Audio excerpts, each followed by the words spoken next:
Toujours pour approfondir comment lier les situations dramatiques de notre vie, peut-être irrémédiables, à l'espérance surnaturelle en Dieu, après avoir bien compris que notre Seigneur Jésus-Christ a tout en main et qu'il faut toujours espérer, et que la souffrance est là pour nous faire saisir ce qui est caché dedans, d'invisible, et que nous découvrons par la foi en Jésus-Christ, en sa puissance, en sa bonté.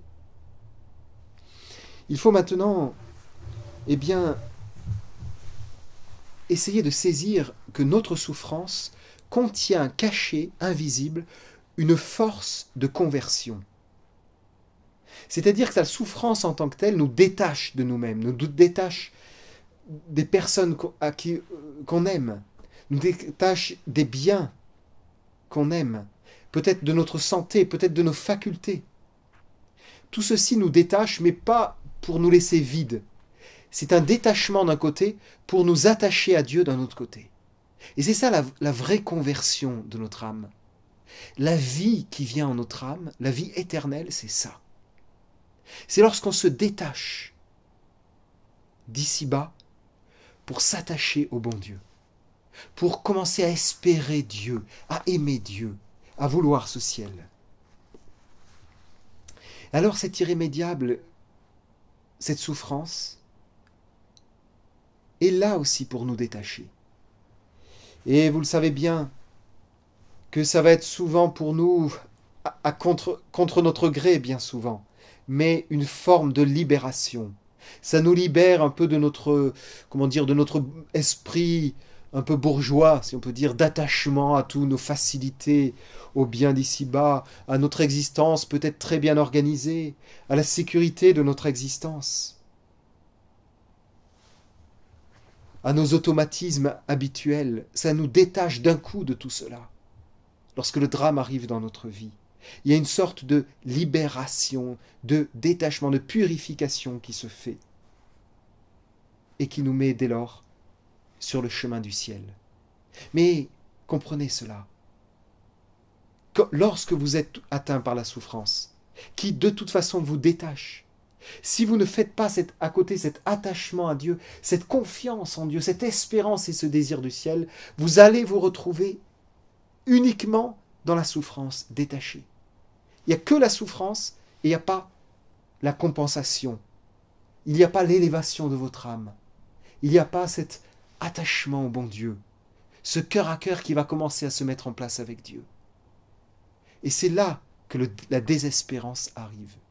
Et vous comprenez donc, chers amis, que la foi chrétienne est véritablement la seule solution, le seul remède à la désespérance, le seul remède à la souffrance, c'est la foi chrétienne, qui, lorsqu'on est dans cette souffrance, nous comble avec autre chose. Et on constate cela, on constate souvent cela. Autour de nous, on constate chez nos fidèles, on constate dans l'Église, on constate chez les saints. Souvent, ceux qui ont été éprouvés par la souffrance, s'ils ont ouvert leur âme à l'amour de Dieu, ils deviennent des exemples. Et leur vie est comme transfigurée. Je vous donne quelques exemples. Saint Camille de Lélis. Saint Camille de Lélis au XVIe siècle. Cet homme était un ancien soldat qui a souffert de nombreux maux, nombreuses maladies.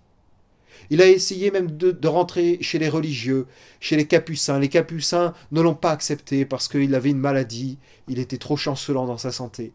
Alors il est rentré, il est ressorti, il errait, et très malade, il a été dans les hôpitaux, il a souffert, et il a vu la misère des hôpitaux. Et parce qu'il a souffert, il a eu pitié des malades. Et c'est ainsi que ce Camille est devenu le fondateur d'un ordre religieux magnifique, l'ordre des ministres des infirmes, qui a eu un grand impact dans toute l'Europe et qui a été un des deux ordres à la base du renouvellement du système hospitalier.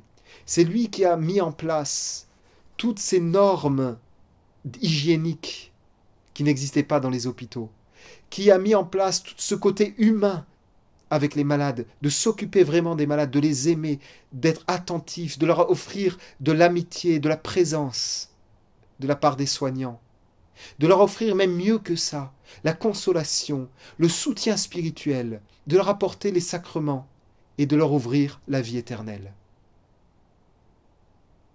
Ce Camille de Lélis a fait une œuvre admirable qui s'est répandue dans l'Europe, une partie de l'Europe, parce qu'il avait souffert. Et son âme a été sensible à la souffrance des autres. Vous avez un autre, Saint Jean de Dieu, cet Espagnol, qui, de la ville de, saint patron de la ville de Grenade, un homme qui a grandement souffert, qui a été taxé de fou, qui a été interné dans un hôpital psychiatrique et qui a vu le traitement qui était réservé à l'époque dans les hôpitaux psychiatriques. Et il a beaucoup souffert de cela. Et donc il a eu une grande pitié des malades, des pauvres, des abandonnés. Et est né dans ce cœur de Saint Jean de Dieu une charité extraordinaire, extraordinaire. Et lui aussi a fondé un ordre religieux qui a rayonné aussi dans toute l'Europe. Et il a fait un bien fou dans l'Europe, auprès des malades, des services de santé, auprès des pauvres. Souvent, on constate que les hommes qui souffrent sont transformés intérieurement, si ils s'ouvrent à Dieu. La charité est infusée dans leur cœur. Et on pourrait donner multiples témoignages dans notre vie actuelle aujourd'hui.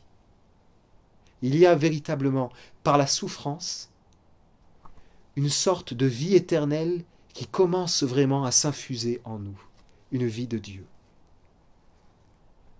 Alors je vous en prie, ayez cette intelligence de l'épreuve, ayez cette intelligence, de voir à travers cette épreuve visible, ce qui est caché, qui est invisible. Ainsi, ce sens de l'épreuve va ouvrir un aspect qui a illuminé l'Église tout au cours des siècles, c'est l'esprit de sacrifice. À travers notre épreuve, le chrétien va essayer de s'unir à Jésus-Christ qui souffre pour nous et qui souffre pour sauver les âmes. Et alors il y a beaucoup d'âmes chrétiennes qui saisissent beaucoup plus profondément le sens réel de la souffrance. Pourquoi le bon Dieu permet-il la souffrance ici-bas? Parce que cette souffrance va sauver les âmes et les cœurs humains. Jésus, ainsi le premier, a voulu offrir sa vie sur la croix dans la souffrance, pour nous permettre à notre tour de nous unir à son sacrifice de la croix, et donc à son cœur qui aime, qui nous aime tant et qui s'offre pour nous. Et lorsque nous souffrons, Jésus nous incite, nous invite à joindre notre souffrance à la sienne. Et si on joint nos souffrances à la sienne, un peu comme deux bougies qu'on fait fondre, et la cire liquide d'une bougie se lie, se mélange à la cire liquide de l'autre bougie, et les deux ne font plus qu'un. Eh bien, c'est ce qui se passe avec notre souffrance. Si on aime le Christ, si on lui offre nos souffrances, même en pleurant, on lui offre notre souffrance, eh bien, notre souffrance s'unit à celle du Christ, est transfigurée, et notre souffrance prend une valeur qui est celle du Christ, une valeur infinie qui rachète les hommes, qui sauve les hommes. Et ainsi vous devenez un instrument de choix pour sauver les hommes aujourd'hui, pour procurer à des hommes, et peut-être à votre famille, à ceux qui vous sont chers, pour procurer la vie éternelle. Voilà le mystère de la souffrance chrétienne. Et ceci est dit dans la Sainte Écriture. Saint Jacques, l'apôtre, dans son épître, au premier chapitre, nous dit « Heureux l'homme qui subit l'épreuve, car il recevra alors la couronne de la vie éternelle, réservée à ceux qui aiment Dieu. » Et saint Paul, qui avait bien compris ce mystère de la souffrance chrétienne, nous dit: nous sommes héritiers de Dieu et co-héritiers du Christ, car nous avons l'Esprit de Dieu en nous. Si toutefois nous souffrons avec lui pour être glorifiés avec lui. J'estime que les souffrances du temps présent sont sans proportion avec la gloire à venir dans l'au-delà qui sera manifestée en nous. Nous savons et nous avons la certitude que toute chose concourt au bien de ceux qui aiment Dieu. Parole révélée de Dieu, très consolante. La souffrance unie à Dieu produit la vie éternelle. Si vous souffrez aujourd'hui et que vous offrez cette souffrance, dites-vous que vous êtes actuellement sur le chemin du ciel. Vous êtes dans les mains de Dieu.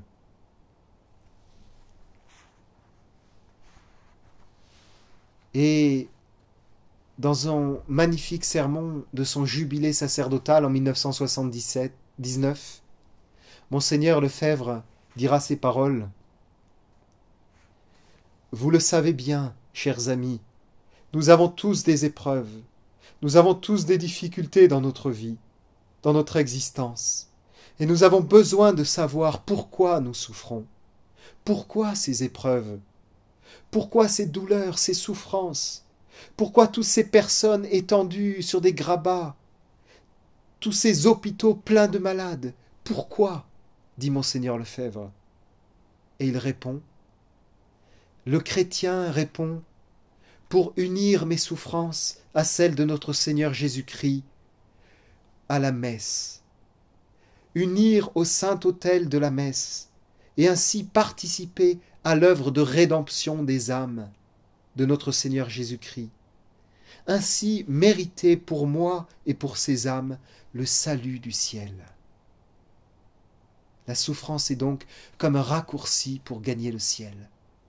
Et les saints qui ont bien compris cela se sont mis à désirer souffrir, non pas par un esprit bizarre, masochiste, mais par cette compréhension. Et sainte Thérèse d'Avila, la grande mystique, disait: « Ô Seigneur, je veux ou mourir ou souffrir. » Mourir ou souffrir, c'est-à-dire vivre ici-bas sur terre, n'a qu'un intérêt, sauver les âmes, m'unir à vous, et pour cela offrir des souffrances, dans la charité, dans l'amour de Dieu, et ainsi sauver les âmes.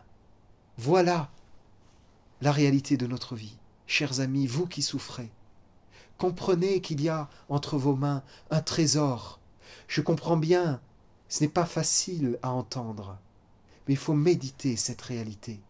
Si vous méditez cette réalité, si peu à peu cette vérité descend en vous, s'infuse en vous, que vous pénétrez cette vérité, vous verrez que votre vie en sera transfigurée.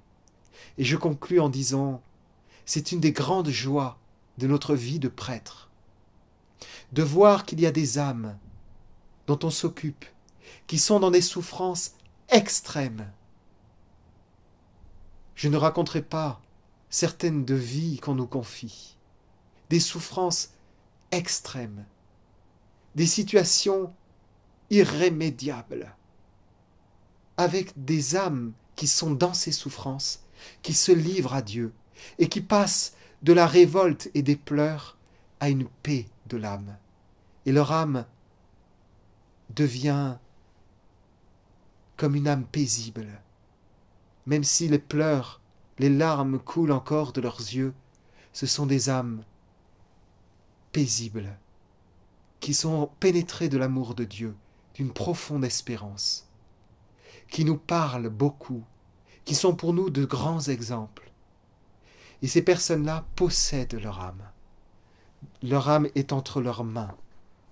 Ce sont précisément ces personnes-là qui sont les gagnantes contre les esprits du mal, les démons qui ne connaissent pas la confiance. Et ces âmes-là, peu à peu, les démons ne peuvent plus les approcher. La confiance et l'espérance de ces âmes est trop grande. Et dites-vous bien que les démons sont les perpétuels désespérés. La confiance les dégoûte. Si votre âme est en confiance parfaite en Dieu, les démons s'éloigneront. Alors, n'ayez pas peur, offrez cet effort de confiance, car je sais que c'est un effort à fournir. Mais vous serez ainsi, et vous deviendrez, comme ces âmes que nous suivons, des princes de la confiance. Oui, l'irrémédiable est toujours là dans votre vie, et fait que vous n'avez plus en main votre destinée, mais la confiance en Dieu fait de vous les maîtres de l'irrémédiable. Vous êtes au-dessus de cet irrémédiable.